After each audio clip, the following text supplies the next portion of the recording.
열왕기상 20장 1절 말씀 우리 한 목소리로 영어와 한글과 영어로 동시에 읽겠습니다. 시작.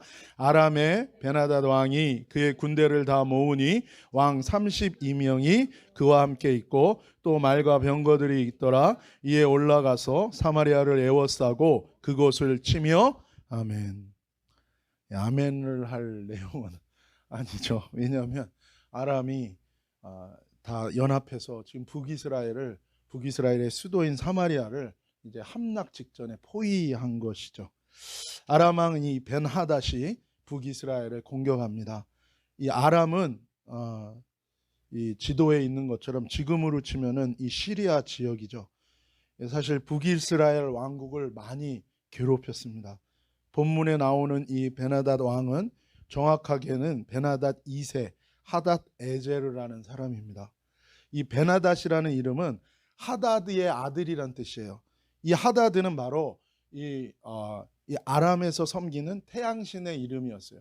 요즘에 이제 퀴즈 미팅에서 아이들과 같이 노아 홍수 이후에 사실은 여러분 노아 홍수 지금의 인류는 직접적으로는 노아 홍수 이후에 거기서 갈라져 나온 퍼진 인류잖아요.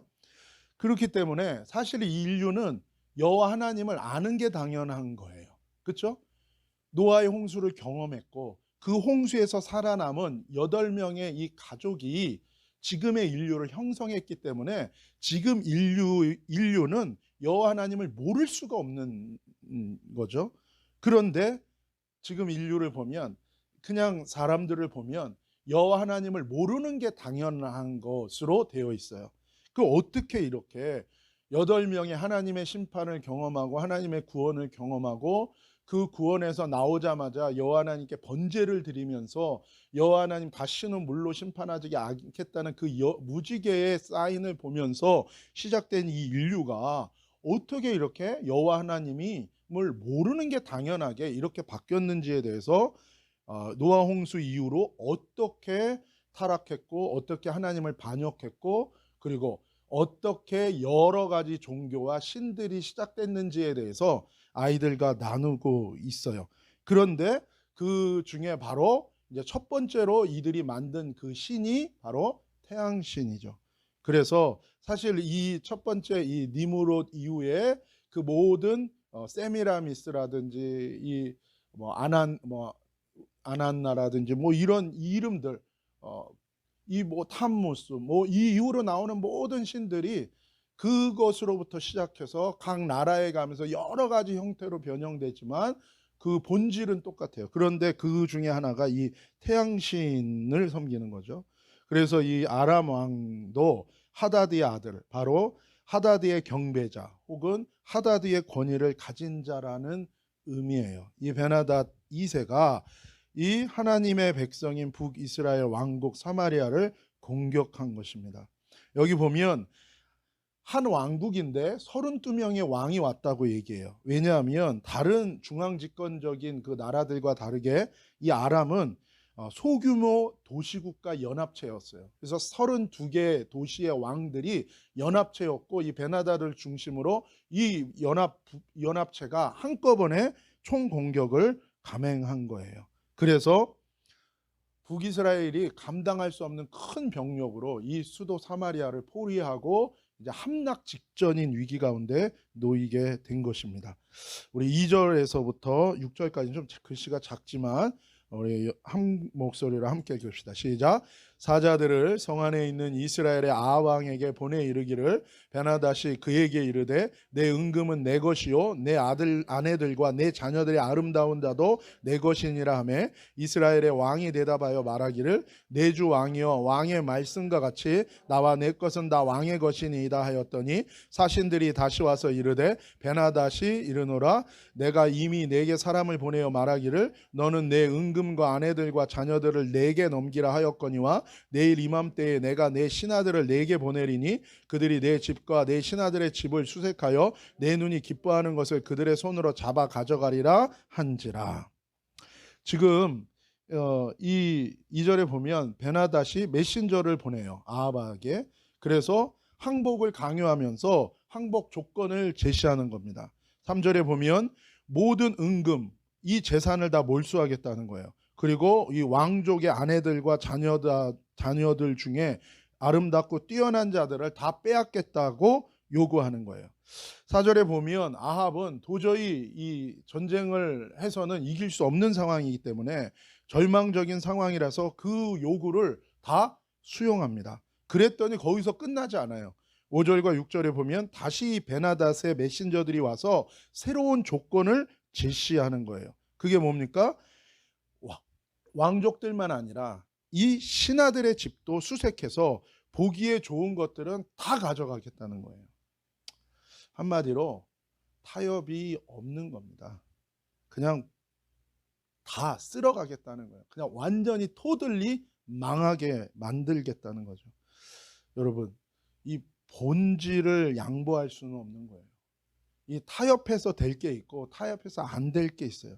사실 이 항복과 관련해서 성경에서 보면은 이 하나님의 백성과 하나님의 나라가 이 외국에 의해서 침략을 받는 것이 두 가지 종류의 침략이 있어요. 첫 번째는 그냥 말 그대로 침략인 거예요. 그냥 그 침략과 공격은 하나님의 심판하고는 상관이 없는, 그냥 하나님의 백성을 외부의 적인 세력이, 어둠의 세력이 그냥 공격하는 거예요. 그 공격이 있어요. 그것은 아무리 불리하고 아무리 그 외적을, 이 대적을 막을 힘이 없어도 그것은 하나님이 직접 싸워주십니다. 그리고 하나님이 구원을 해주세요. 그래서 그럴 때는 하나님이 절대로 항복하지 말라 그래요. 절대로 너희가 그들을 보지 말고 나만 바라봐라. 하나님께서 함께 하신다고 말씀하십니다. 그것은 병력의 숫자와 관련이 없어요. 무기의 숫자와 관련이 없어요. 사실 이스라엘 백성이 이 애굽에서 나와서 이 블레셋을 지나서 가나안에 들어갈 때 말도 안 되는 일입니다, 여러분. 왜냐하면 이 이스라엘 백성들은 문화 자체가 청동기 문화예요. 청동기 문화. 무기가 그냥 청동기 무기인 거예요. 그런데 그 이미 가나안과 블레셋 족속들은 어느 문화 시대에 들어왔냐면 철기 문명에 들어왔어요. 여러분, 이 청동으로 만든 칼하고 철로 만든 칼하고 부딪히면 어떻게 됩니까? 청동으로 만든 칼이 그냥 부러지는 거예요. 상대 게임이 안 되는 거예요. 그런데 뭐예요? 여호와 하나님이 함께 하시고 또 그들의 죄악이 차서 이제 하나님의 심판이 임하는 그 하나님의 헤렘이, 하나님의 전쟁이 임하였을 때에는 주님의 승리가 임하는 것처럼, 그렇게 이스라엘 백성, 하나님의 백성과 하나님의 나라의 전쟁은 첫 번째로 그들의 어떠함과 상관없이 외적들이 이들을 공격하는 그 상황, 그때에는 하나님이 아무리 이스라엘이 작고 싸움할 준비가 안 됐고 부족해도 여호와 하나님이 함께 하시고 함께 싸워 주십니다. 그때는 뭐예요? 다른 것 보지 않고 여호와 하나님만 바라보고 전심으로 주님을 의지하면 그 전쟁은 반드시 이기게 되어 있습니다. 그런데 성경에 보면 두 번째 또 다른 전쟁이 있는데, 그것은 바로 이 북이스라엘을 멸망시키는 아시리아의 공격과 또 남유다를 공격시켰던 바벨론의 공격이에요. 이 두 가지 전쟁은 이미 하나님이 작정하신 거예요. 뭡니까? 하나님이 계속해서 회개하라고 기회를 줬는데, 그리고 선지자들을 보냈는데 끝까지 회개하지 않고 돌이키지 않은 거예요. 그래서 이제 그 죄가 쌓여서 이제 드디어 꽉 찬 거예요. 그래서 하나님이 뭐예요? 하나님의 말씀대로 이제 그들을 심판하는 때가 온 거예요. 그래서 하나님이 하나님의 권위와 권세를 줘서 보낸 전쟁이에요. 그 전쟁은 어떻게 해야 됩니까? 하나님이 순순히 받아들이라고 얘기해요. 뭘요? 항복하라는 거예요. 망하는 걸 받아들이라는 거예요. 너희가 아무리 그들과 싸울 만하고 옆에 있는 나라를 의지해 가지고 그 나라의 병력을 갖고 와서 같이 붙으려고 해도 그러지 말라는 거예요.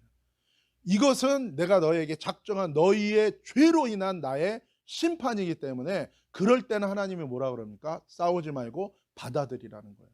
항복하라고 얘기합니다. 그러면 너희가 목숨은 건진다고 얘기하는 거예요. 그래서 성경에 보면 전쟁의 이 공격에 우리가 반응하는 게 이렇게 다른 것입니다. 사실 이 본문에 나오는 이 북이스라엘을 공격한 베나닷 아람의 전쟁은 아직 하나님의 그 때가 된 건 아니에요. 그렇기 때문에 하나님의 백성, 하나님을 향한 대적입니다. 이것은. 그렇기 때문에 이것은 뭐예요? 하나님이 직접 역사하시고 싸워주십니다. 어느 때? 전심으로 여호와만을 의지할 때. 그래서 이 전쟁은 타협할 일이 아닌 거예요. 이 전쟁은 뭐예요? 주님을 의지하고 끝까지 싸워야 되는 그 전쟁인 것입니다. 7절부터 우리 12절까지 좀 긴데 한 번 더 같이 읽겠습니다. 시작. 이에 이스라엘 왕이 나라의 장로를 다 불러 이르되 너희는 이 사람이 악을 도모하고 있는 줄을 자세히 알라. 그가 내 아내들과 내 자녀들과 내 은금을 빼앗으려고 사람을 내게 보냈으나 내가 거절하지 못하였노라. 모든 장로와 백성들이 다 왕께 아뢰되 왕은 듣지도 말고 허락하지도 마옵소서 한지라. 그러므로 왕이 베나닷의 사신들에게 이르되 너희는 내 주 왕께 말하기를 왕이 처음에 보내 종에게 구하신 것은 내가 다 그대로 하려니와 이것은 내가 할 수 없나이다 하라 하니 사자들이 돌아가서 보고하니라. 그때 베나닷이 다시 그에게 사람을 보내어 이르되 사마리아에 부스러진 것이 나를 따르는 백성의 무리의 손에 채우기에 족할 것 같으면 신들이 내게 벌 위에 벌을 내림이 마땅하니라 하매 이스라엘 왕이 대답하여 이르되 갑옷 입는 자가 갑옷 벗는 자 같이 다랑하지 못할 것이라 하라 하니라. 그때 베나닷이 왕들과 장막에서 마시다가 이 말을 듣고 그의 신하들에게 이르되 너희는 진영을 치라 하매 곧 성읍을 향하여 진영을 치니라. 아멘. 베나닷이 무리한 항복 조건을 얘기하니까 이제 모든 이스라엘의 리더들을 다 모았는데 결사항전하자고 결정합니다. 하지만 이미 전쟁의 승부는 기울어져 있었죠. 베나닷은 아합이 자기 항복 조건을 거부하자 분노하며 뭐라고 얘기합니까? 한마디로 이 말은 완전히 초토화 시켜버리겠다고 광분하는 거예요. 자기 신의 이름으로 광분하면서 그렇게 초토화 시키겠다고 얘기합니다. 그러자 11절에 아합은 뭐라고 얘기합니까? 11절에 갑옷을 입는 자가 갑옷을 벗는 자 같이 자랑하지 못할 것이다. 이 말은 무슨 얘기냐면요, 아직 전쟁 시작도 안 했는데 벌써 다 이긴 것처럼 호들갑 떨지 말라는 얘기예요. 일종의 비웃는 메시지를 보낸 거죠. 이 말을 들은 아합은 어떻게 합니까? 공격 명령을 내립니다. 아합이 호기롭게 맞서고 있지만 사실 이 전쟁은 이길 가능성이 제로에 가깝죠. 13절입니다. 함께 읽읍시다. 시작. 한 선지자가 이스라엘의 아합 왕에게 나아가서 이르되 여호와의 말씀이 내가 이 큰 무리를 보느냐? 내가 오늘 그들을 내 손에 넘기리니 너는 내가 여호와인 줄 알리라 하셨나이다. 아멘. 그때 한 선지자를 여호와 하나님께서 보내세요. 아까 말씀드린 두 가지 전쟁, 외적이 하나님을 대적하여 하나님의 백성을 공격한 전쟁, 그리고 하나님이 보내신 이 죄에 대한 심판과 징계로서 오는 전쟁, 두 가지 전쟁이 있기 전에 다 하나님이 뭐예요? 메신저를 다 보냅니다. 물론 메신저의 메시지는 아까 말씀드린 것처럼 받아들이라는 것과 여호와만 바라보고 끝까지 싸우라는 것 다르지만 하나님께서 한 선지자를 여호와 하나님께서 이제 보내시는 거예요. 말씀하십니다. 첫 번째는 뭐라고 말씀하십니까? 내가 아합 네가 이 큰 무리를 보느냐? 너를 대적하기 위하여, 나를 대적하기 위하여 모인 이 큰 무리를 네가 지금 보느냐? 그래서 너는 패배만을 생각하겠지만 나는 그들을 네 손에 넘기겠다라고 얘기하시는 거예요. 이 전쟁과 관련한 이 말씀, 이 메시지와 유사한 말씀들이 참 많아요. 그 중에 우리가 한 가지 나눌 만한 말씀이 있습니다. 사무엘상 17장 47절이에요. 함께 읽겠습니다. 시작. 또 여호와의 구원하심이 칼과 창에 있지 아니함을 이 무리에게 알게 하리라. 전쟁은 여호와께 속한 것인즉 그가 너희를 우리 손에 넘기시리라. 아멘. 누가 한 말입니까? 다윗. 어린 소년 다윗이 골리앗을 향해 달려나가면서 선포했던 말씀이에요. 참 이 말씀을 보면서 참 놀랍다는 생각을 해요. 다윗이 정말로 하나님께 붙들린 사람이었다는 것을 명확하게 알 수 있어요. 그가 어떤 자기의 생각과 자기의 호기로움으로 나간 게 아니에요. 자기의 만용으로, 자기의 어떤 흥분으로 나간 게 아니에요. 정확하게 그는 하나님의 마음, 하나님의 마음이 뭡니까? 그게 토라예요. 하나님의 말씀, 하나님의 뜻 가운데 완전히 붙들린 자였다는 거예요. 여러분, 예배라는 것은 단순한 흥분이 아니에요. 그것은 우리가 우리 마음속에 우리의 모든 자기의 욕심과 자기의 정과 욕심의 모든 나의 자아된 고집과 이런 것들을 다 내버리고, 마치 그 제물을 드릴 때 그 안에 있는 모든 내장을 내어버리고 똥을 내어버리고 완전히 절단해서 하나님께 산제물로 번제로 태워서 드리는 것처럼, 그렇게 하나님의 예배자로 매일매일 하나님께 드려지는 인생을 사는 사람은 그 마음속에 하나님의 마음, 하나님의 말씀, 하나님의 뜻으로 가득 차 있는 거예요. 그래서 하나님의 영감, 하나님의 영이 충만할 때에 거기서 나오는 건 다른 게 아닙니다. 하나님의 뜻과 하나님의 마음, 하나님의 메시지와 정확하게 일치된 게 그 사람의 삶을 붙들고 이끌어가는 거예요. 그래서 이 다윗의 이 고백이 골리앗에 달려가면서 그가 홀로 어린 소년 다윗이 고백했던 이 고백은 여호와 하나님이 이 북이스라엘 전체를 놓고 하나님의 선지자 메신저를 보내서 그들에게 들려줬던 메시지와 동일하게 일치하는 것입니다. 여러분, 구원이라는 것은 창세기 다르고 계시록 다른 게 아니에요.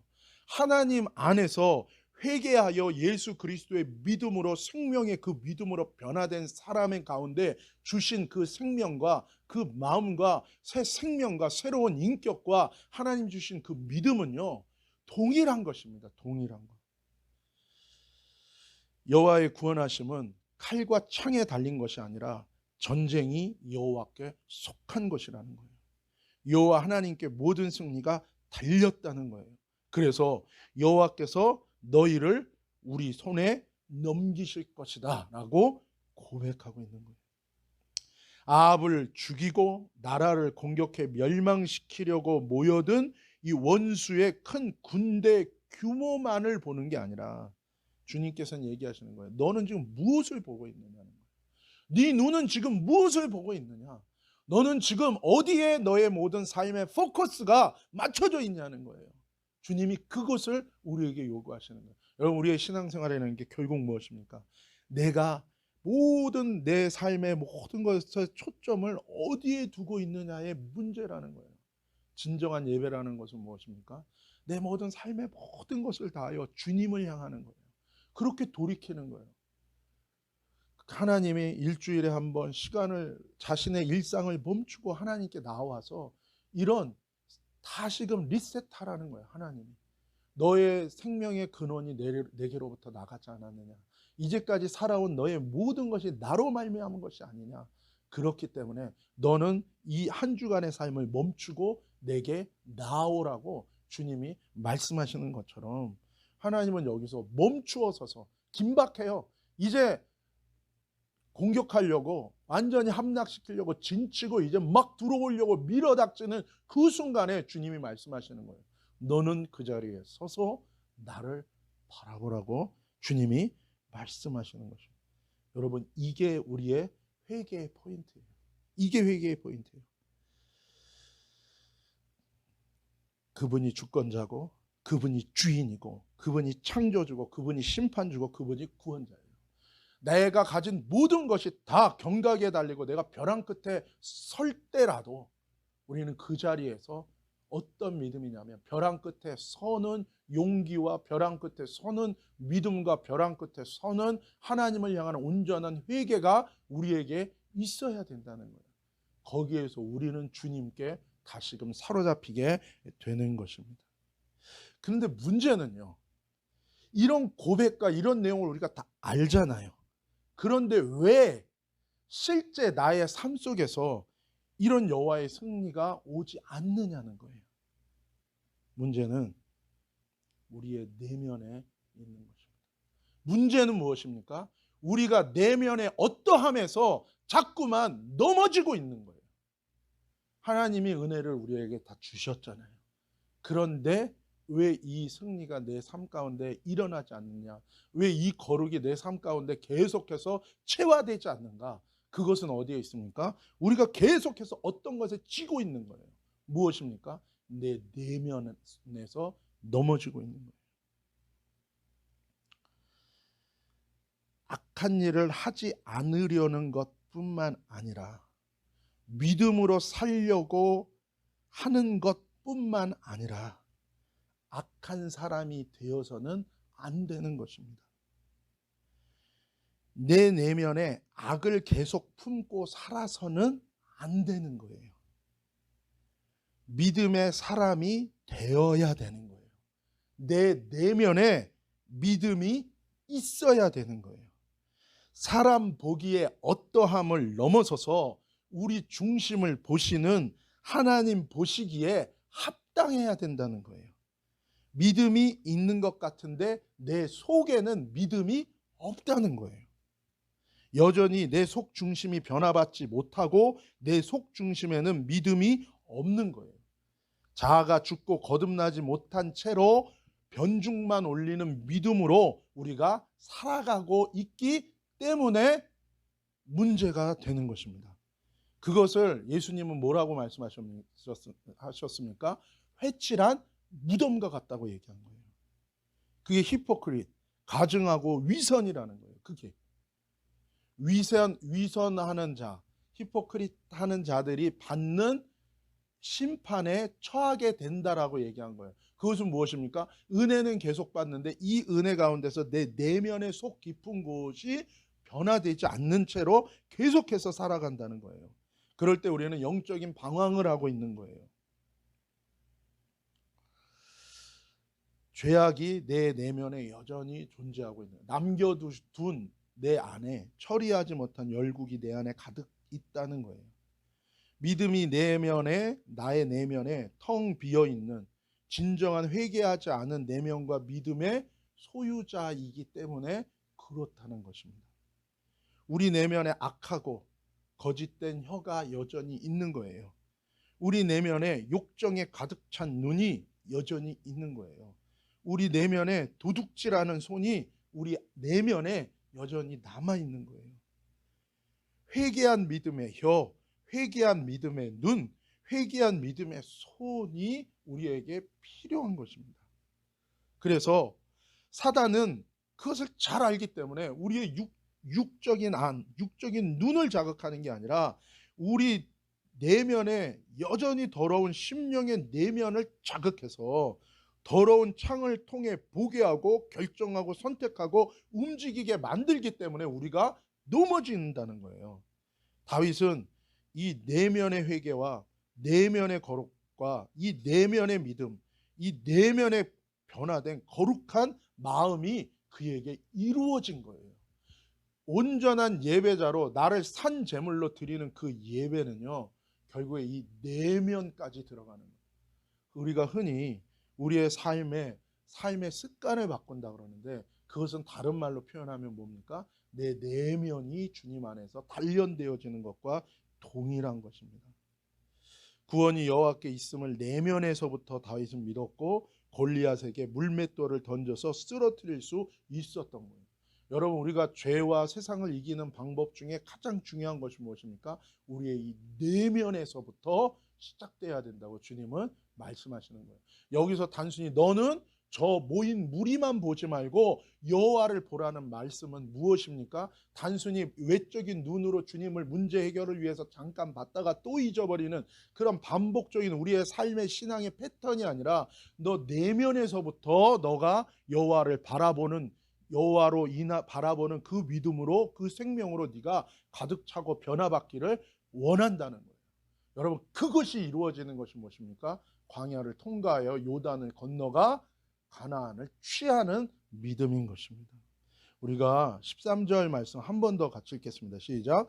한 선지자가 이스라엘의 왕 아합 왕에게 나아가서 이르되 여호와의 말씀이 내가 이 큰 무리를 보느냐? 내가 오늘 그들을 내 손에 넘기리니 너는 내가 여호와인 줄 알리라 하셨나이다. 여호와께서는 이 북이스라엘과 아합 왕에게 이 회개한 믿음을 요구하시는 거예요. 이것이 진정 여호와가 하나님이심을 아는 인생의 모습인 것입니다. 여호와가 뭐예요? I am who I am.